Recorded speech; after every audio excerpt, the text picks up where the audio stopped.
अगर कोई मुझसे ज्यादा ताकतवर है तो सामने आए और मुझसे मुकाबला करे।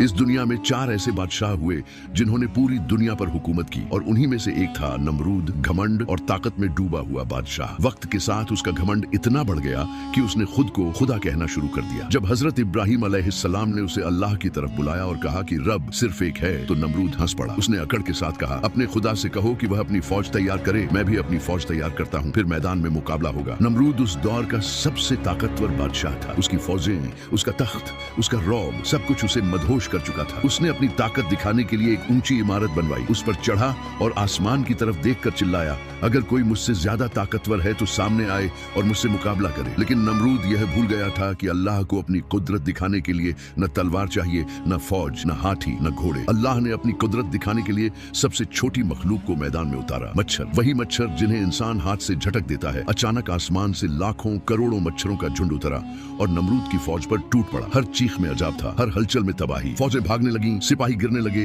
और नमरूद बस यह मंजर देखता रह गया। लेकिन अजब यही नहीं रुका। एक मच्छर, जिसे रिवायत में लंगड़ा मच्छर कहा गया है, नमरूद की नाक के रास्ते उसके दिमाग तक पहुंच गया। जैसे ही उसने उसके दिमाग में डंक मारा, खुद को खुदा कहने वाला नमरूद कीड़े की तरह तड़पने लगा। वह दर्द से चीखने लगा और अपने लोगों से कहने लगा, मेरे सर पर जूते मारो, शायद दर्द कम हो जाए। लोग उसके सर पर जूते मारते रहे और वही जूते उसे कुछ पल की राहत देते थे। यहाँ तक कि वह दिन आ गया जब उसका भेजा बाहर निकल आया और उस झूठे खुदा नमरूद का अंत हो गया। उसका तख्त मिट्टी में मिल गया, उसका ताज बेकार हो गया और नमरूद इतिहास की रेत में दफन हो गया।